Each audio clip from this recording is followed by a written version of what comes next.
नमस्कार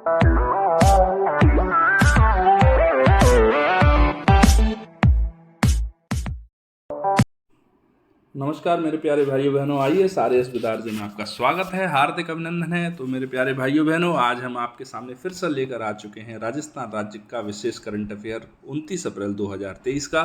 तो मेरे प्यारे भाइयों बहनों, न्यूज़ आर्टिकल के डिस्कशन पे आने से पहले वही एक पुरानी बात, आप इसकी पीडीएफ जाकर ले लीजिए। आपको जो पीडीएफ है वो मिल जाएगी टेलीग्राम चैनल पर। टेलीग्राम चैनल का नाम है दोस्तों IAS RAS विद RJ। इस टेलीग्राम चैनल पर जाएंगे तो आपको handwritten brand new PDF मिल जाएगी, आपको लिखने की ज़रूरत नहीं है। ये 20-25 मिनट का जो वीडियो है उसको 20-25 मिनट में ही ख़त्म कीजिए, आप उसको 1.5-2 घंटे तक मत कीजिए, ठीक है। तो दोस्तों, बिना इधर उधर की बातें किए हम आते हैं सीधा आज के न्यूज़ आर्टिकल के डिस्कशन पर, क्योंकि आपका समय है बहुत कीमती।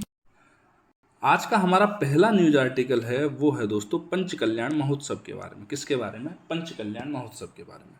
मैं आपको एक बता दूं, पंच कल्याण जो चीज़ होती है वो होती है कोई भी तीर्थंकर जब पैदा होता है, कोई भी तीर्थंकर जो क्या होता है, पैदा होता है, तब से लेकर जब तक वो मृत्यु को प्राप्त होता है तो पंच कल्याण वो पूरे करता है, मतलब 5 विधियों को पूरी करता है। हिंदू धर्म के अंदर इसको क्या बोले हैं? 16 संस्कार।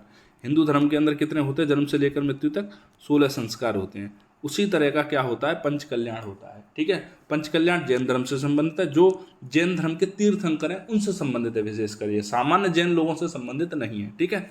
तो इसके बारे में महोत्सव का आयोजन किया गया है। तो इस महोत्सव का आयोजन कहाँ पर किया गया है और इस महोत्सव के अंदर क्या क्या किया गया है उसकी अपन पहले चर्चा कर लेते हैं, फिर अपन पंच कल्याण के बारे में देख लें कि पंच कल्याण में आखिर में जो तीर्थंकर होते हैं उनके जीवन की 5 विधियां कौन कौन सी होती हैं, ठीक है। तो दोस्तों, इसका आयोजन जो किया गया है वो किया गया है सर्व ऋतु विलास महावीर जिनालय उदयपुर के अंदर, ठीक है।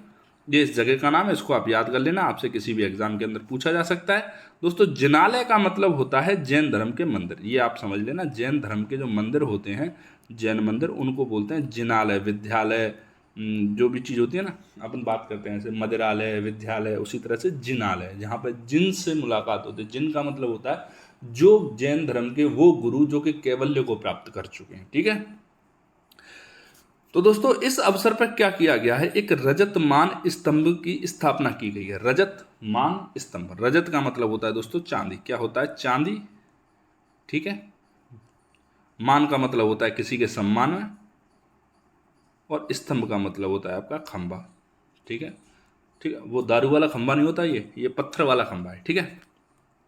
यह क्या है दोस्तों? 7 फीट का ऊंचा है और इसमें 20 किलो चांदी का इस्तेमाल किया गया इसको बनाने में। यह अपने प्रकार का देश का पहला स्तंभ है, मतलब इतना बड़ा स्तंभ चांदी से बना हुआ हमारे देश में वर्तमान में मौजूद नहीं है। ये क्या है? अपने प्रकार का पहला है, ठीक है। इसके चारों ओर क्या है? इसके जैसे कि ये स्तंभ है, तो ये स्तंभ हो गया आपका, इसके चारों तरफ 1 2 3 और एक इसके पीछे 4, चारों तरफ किसकी? अजीतनाथ जी की क्या लगी हुई है? चारों प्रतिमाएं लगाई गई चारों कोनों पर इसकी, ठीक है। और देख लेते हैं आगे अपन। इस स्तंभ को देखकर, देखो इसकी स्थापना क्यों की गई है इसके रजतमान स्तंभ की, तो क्या है कि इस स्तंभ को देखकर जो मिथ्या दृष्टियां हैं, मिथ्या दृष्टि का मतलब होता है ऐसे लोग, ऐसी दृष्टियां जो झूठ को देखती हैं। झूठ का मतलब है संसार है वो झूठा है और वो सांसारिक मोह माया में व्याप्त हैं, इस तरह से लिप्त हैं कि उनको सच्चाई नहीं दिखती है। वो अपने चारों तरफ देखते हैं कि लोग मर रहे हैं, लेकिन उनके दिमाग में कभी नहीं आता कि वो भी मरेंगे। उनके चारों तरफ देखते हैं वो लोग कि बुरा काम का बुरा नतीजा होता है, लेकिन फिर भी वो संसारिक भोग विलास में इतने लिप्त हैं कि वो उस सत्य को नहीं पहचान रहे, उस परमात्मा को नहीं पहचान रहे हैं। वो दृष्टियां क्या करेंगी? अपने मद को, अपने अहंकार को क्या करेंगी? गला देंगी, गल जाएगा। इस स्तंभ को देखते ही वो सांसारिक जो भोग विलास अभिव्यक्तियां हैं उनसे बाहर निकलकर एक सत्य जो ब्रह्म है उसको देख पाएंगे, ठीक है।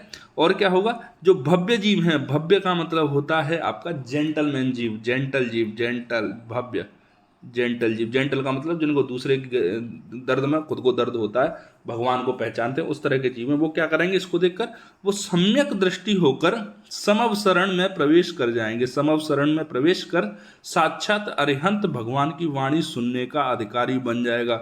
समवसरण का मतलब होता है वो जैन मुनि होते हैं उनकी शरण में चला जाएगा और क्या होगा, भगवान अरिहंत मतलब स्वयं भगवान महावीर स्वामी हैं उनकी वाणी को सुनने का अधिकारी बन जाएगा, मतलब उनको उनकी आवाज़ सुनाई देने लग जाएगी। ठीक है दोस्तों, मतलब इस सांसारिक जीवन से मुक्ति पाके उस सत्य को पहचानेगा, उस पर ब्रह्म को पहचानेगा जो भी इस स्तंभ के दर्शन करेगा। ठीक है, अब अपन देख लेते हैं पंच कल्याणक का क्या अर्थ होता है। जैसे मैंने आपको शुरू में बताया कि हमारे हिंदू धर्म के अंदर 16 संस्कार जिस तरह से होते हैं, ठीक है, उसी तरह से क्या होता है, जो जैन तीर्थंकर होते हैं उनके 5 संस्कार होते हैं। कितने होते हैं? 5 संस्कार। इनको क्या बोलते हैं? पंच कल्याण बोलते हैं। ठीक है, जैन ग्रंथों के अनुसार 5 मुख्य घटनाएं हैं जो सभी तीर्थंकर, ये तीर्थंकरों के लिए, सामान्य जैन लोगों के लिए नहीं है, ये सिर्फ जैन मुनियों के लिए। क्या होता है? पहला जो कल्याणक होता है वो होता है गर्भ कल्याणक। ठीक है, पंच कल्याणक में पहला कल्याणक होता है गर्भ कल्याणक। ये गर्भ कल्याणक का अर्थ होता है दोस्तों, प्रभु की आत्मा का माता के गर्भ में आ जाना।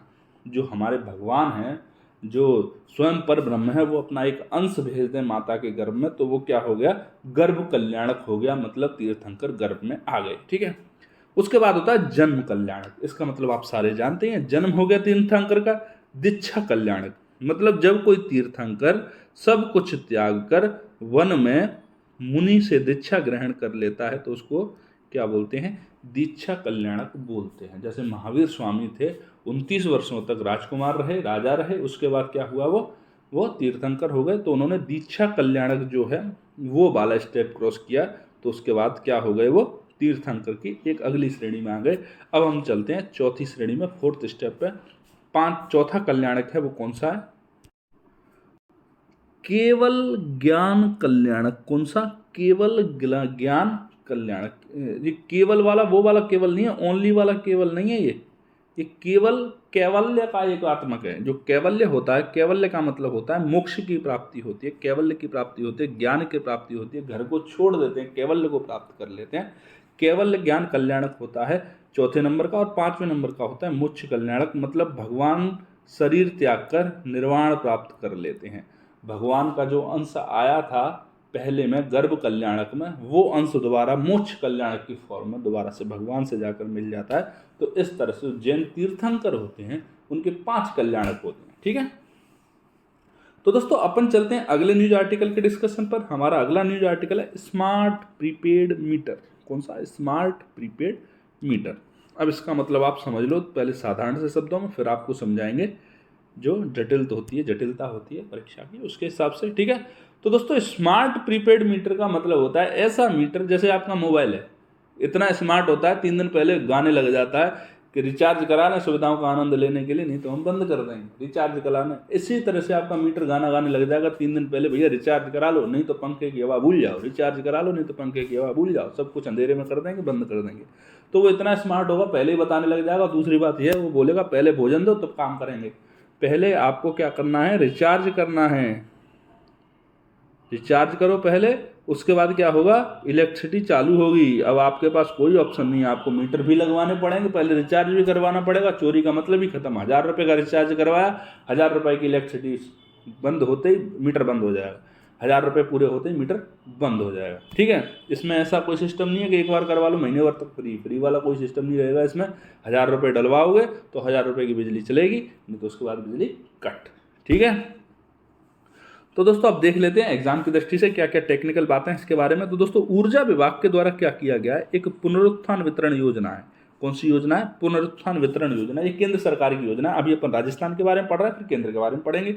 वैसे राजस्थान और केंद्र जैसा कुछ है नहीं इसके अंदर एक ही है, पुनरुत्थान वितरण योजना है, उसी को राजस्थान के अंदर लागू कर दिया गया। ठीक है, इसके तहत क्या किया गया है सबसे पहले उसको जान लेते हैं। तो राजकीय कार्यालय जो है, राजकीय कार्यालय का मतलब होता है गवर्नमेंट ऑफिस, सरकारी कार्यालय होते हैं, उसमें क्या है, सभी विद्युत उपभोक्ताओं को स्मार्ट प्रीपेड मीटर लगवाना अनिवार्य कर दिया है। मतलब राजकीय कार्यालय हैं उनके सहित सभी विद्युत उपभोक्ताओं को, कृषि उपभोक्ताओं को इसके अंदर शामिल नहीं किया गया। भैया आप चोरी कर सकते हो या पीछे भी उसको जमा कर सकते हो, अगर आपके पास तुरंत पैसा नहीं है तो आप रहने दीजिए। ठीक है, शुभारंभ कहाँ से किया गया? राजकीय कार्यालयों से। पहले भैया गुरुजी खुद बैगन खाते हैं, दूसरों को उपदेश देते हैं, तो पहले गुरुजी को खुद बैगन छोड़ना पड़ता है। तो इसलिए यहाँ पर क्या किया गुरुजी ने, पहले खुद बैगन छोड़ा है, मतलब पुरानी व्यवस्था खुद छोड़ के नई व्यवस्था को अपनाया है। सरकारी ऑफिस हैं, सबसे पहले उनमें प्रथम चरण में उनमें इस तरह के मीटर लगेंगे। ठीक है, और अगले ही चरण में क्या होगा, इससे क्या होगा, और अगले इसके बाद क्या पहुंचाया जाएगा, आम जनता तक इसको पहुंचाया जाएगा। इसमें क्या होगा कि कार्यालयों में बिजली खर्च के त्वरित भुगतान और निस्तारण में मदद मिलेगी। बिजली खर्च के तुरंत भुगतान और निस्तारण में मदद मिलेगी, मतलब इतना पैसा आया है और बिजली इतनी खर्च हुई है। एक तो पैसा टाइम पे आएगा, पहली बात। दूसरी बात, जितनी बिजली खर्च हुई है उससे क्या होगा, एक सही मापदंड मिल जाएगा कि भैया इतने लोगों ने इतने का रिचार्ज कराया और इतने इलेक्ट्रिसिटी यूज में ली। एक राइट जो एस्टीमेट है वो पता लग जाएगा। ठीक है, आगे देख लेते हैं पुनरुत्थान वितरण योजना क्या है दोस्तों। ये आपके एग्जाम के लिए बहुत ज़रूरी है। प्रीपेड स्मार्ट मीटर उतना ज़रूरी नहीं है जितना ये वाली योजना जरूरी है। इस योजना को ध्यान में रखते ही मैंने आपको प्रीपेड स्मार्ट मीटर के बारे में बताया है। तो दोस्तों पुनरुत्थान वितरण योजना जो है उसकी नोडल एजेंसी रहेगी ग्रामीण विद्युतीकरण निगम और विद्युत वित्त निगम। ठीक है, इसके उद्देश्य क्या है, इसके उद्देश्य हैं दोस्तों 2024 तक राष्ट्रीय स्तर पर कुछ तकनीकी और वाणिज्यिक हानियों को जो है 12 से 15% तक कम करना। जो तकनीकी और वाणिज्यिक हानियां हो रही हैं, तकनीकी का मतलब क्या है, आपने वायर डलवाए, ठीक है, टेक्नोलॉजी दी, यहाँ पता लगा भाई कोई कंपनी डालेगी, वो डालेगी अपने जो व्यवहारिकता है, जो योजना है उसके हिसाब से। अब क्या हुआ, योजना के हिसाब से डल गई, उसने बोला कि 10 वर्ष तक हमारे तार चलेंगे, लेकिन क्या हुआ, यहाँ पर पहले से ही कट लग गए, ये 4 वर्ष में फ्री हो गया। तो तकनीकी रूप से क्या हो रहा है उसको, और कभी कभी लोड इतना हो गया कि उसका यहाँ पे जो ग्रिड है वो फेल हो गया, तो तकनीकी रूप से हानि हो रही है कि नहीं हो रही। ठीक है, और दूसरा क्या हो रहा है, वाणिज्यिक रूप से भी पैसे की भी हानि हो रही है, व्यापार की भी हानि हो रही है, उसको दोनों तरह से हानियां हो रही हैं। तो उद्देश्य क्या है इसका, 2024-25 तक उस हानि को हम 12 से 15% तक कम करने की कोशिश करेंगे। ठीक है, और क्या है, बिजली की कुल लागत और बिजली आपूर्ति से उत्पन्न व राजस्व में जो अंतर है, भैया लागत आई 500 रुपए की, ठीक है, राजस्व इकट्ठा हो पाया 200 रुपए का, तो क्या हो गया, 300 रुपए घाटा हो गया कि नहीं हो गया। जब इस तरह के मीटर होंगे, इस तरह की दूसरी गतिविधियों को शामिल किया जाएगा तो क्या होगा, जो अंतर है भाई 500 रुपये लागत के आए, तो कम से कम लौट के रिटर्निंग में तो 500 रुपये आए कि नहीं आए। राजस्व आता ही नहीं है भाई, जितने की बिजली हमने दी है, आपने 1 किलो किसी को सोना दिया तो कम से कम उसके बदले पैसा तो होना चाहिए, पैसा तो लौट के आना चाहिए। सोना चला गया, पैसा नहीं आया, पता नहीं किसके पास चला गया, क्योंकि 2 नंबर का काम ज़्यादा हो रहा है, उसको 1 नंबर में लाने का पूरा प्रयास किया जा रहा है। ठीक है मेरे प्यारे भाइयों बहनों, अब चलते हैं थोड़ा सा और आगे। और क्या किया जाना है इस योजना के माध्यम से, और क्या उद्देश्य है इसका, कि वित्तीय रूप से सतत और परिचालन कुल वितरण क्षेत्र के माध्यम से उपभोक्ताओं के लिए बिजली आपूर्ति की गुणवत्ता को विश्वसनीयता और सामर्थ्यता में क्या करना है, सुधार करना है। भैया जब पैसा टाइम से आएगा, जब इस तरह के जो असामाजिक तत्व हैं जो कि एक्स्ट्रा हैं, जिसके बारे में कोई गणना ही नहीं है, जब इस तरह के लोगों से दूरी होगी तो क्या होगा भाई, बिजली आपूर्ति की गुणवत्ता बढ़ेगी। अभी क्या है, 2 दिन में पता लगता है कि बिजली डिम चल रही है, 4 दिन तक बिजली ओपन नहीं हो रही है, डीपी उड़ गई, कभी कुछ हो गया। तो इस तरह से क्या होगा, इस तरह की चीज़ों में सुधार आएगा, गुणवत्ता के अंदर क्या होगा, सुधार होगा दोस्तों। तो इसका क्रियान्वयन क्या है, प्रत्येक राज्य के लिए अलग अलग आधार पर तैयार किया गया है कि भैया राजस्थान के अंदर यदि इसका क्रियान्वयन करना है तो इसके रूल्स ए होंगे, यूपी के अंदर करना है तो इसके रूल्स बी होंगे, कर्नाटक के अंदर करना है तो इसके रूल्स सी होंगे। ऐसा नहीं होगा कि एक रूल बना दिया अब इसको सारे राज्यों में लागू करो।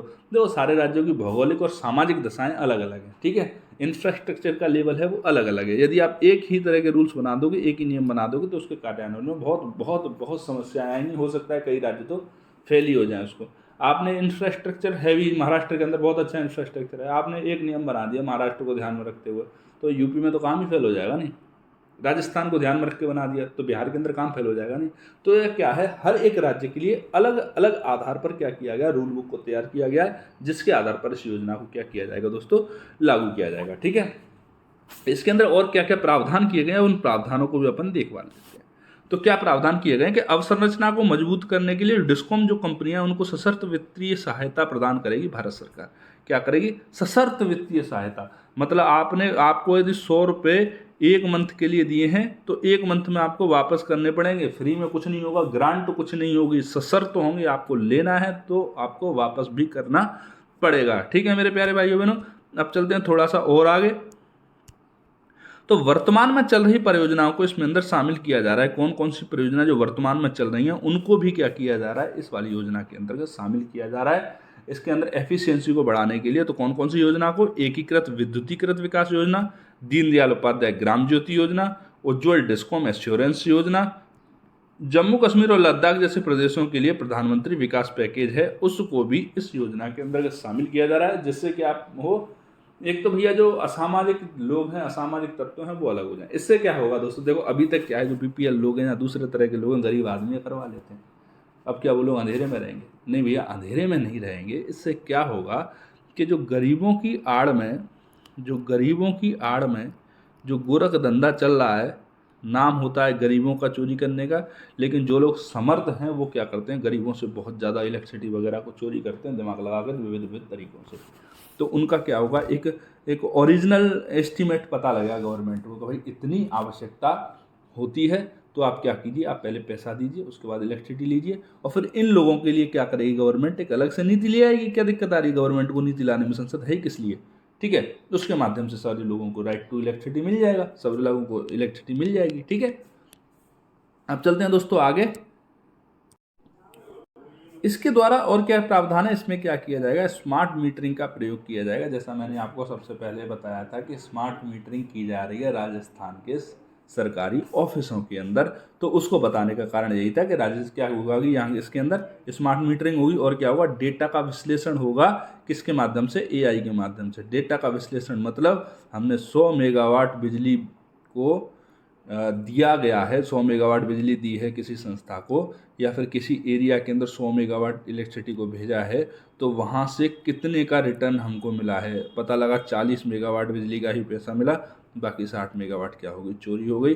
तो कितना एडजेक्ट चोरी हो रहा है, कितना एडजेक्ट का पैसा लौट के आ रहा है, तो एआई के माध्यम से पूरे डेटा का क्या किया जाएगा दोस्तों, विश्लेषण किया जाएगा। तो भविष्य के लिए बहुत अच्छी योजना है। हमें लग रहा होगा भी यार हम बिजली चोरी कर रहे हैं इतनी सारी, उसका तो पैसा देना पड़ेगा। तो दोस्तों ऐसा नहीं है, अभी अपन 7 यूनिट 8 रुपये 9 रुपये यूनिट पैसा दे रहे हैं, वो पैसा क्या होगा, लौट के आ जाएगा आपके 2 रुपये यूनिट पर, 3 रुपये यूनिट पर। यदि हम सारे के सारे पैसे देते हैं तो इससे ज़्यादा महंगी बिजली हो ही नहीं सकती, ज़्यादा से ज़्यादा 3 रुपये 4 रुपये पर। ठीक है, तो बिजली इतनी सस्ती हो जाएगी कि सारे लोग खरीद पाएंगे। ठीक, तो दोस्तों अब चलते हैं थोड़ा सा और आगे। हमारा अगला न्यूज आर्टिकल है वर्ल्ड स्विमिंग चैंपियनशिप। क्या है? World swimming championship. ठीक है, तो दोस्तों हमने इसको पढ़ रहे हैं, उसका कारण ये है कि हमारे राजस्थान के एक लाल हैं, वो भारत का नेतृत्व कर रहे हैं।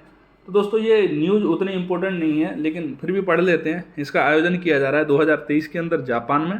ठीक है, फुकुओका के अंदर, 2024 में कतर, दोहा, 2025 में सिंगापुर। रूस से छीनकर सिंगापुर को क्या दी गई है, मेजबानी दी गई है। रूस से बोला आप भैया यूक्रेन से जब तक युद्ध में बिजी हो, हम दूसरी जगह स्विमिंग करवा लेते हैं।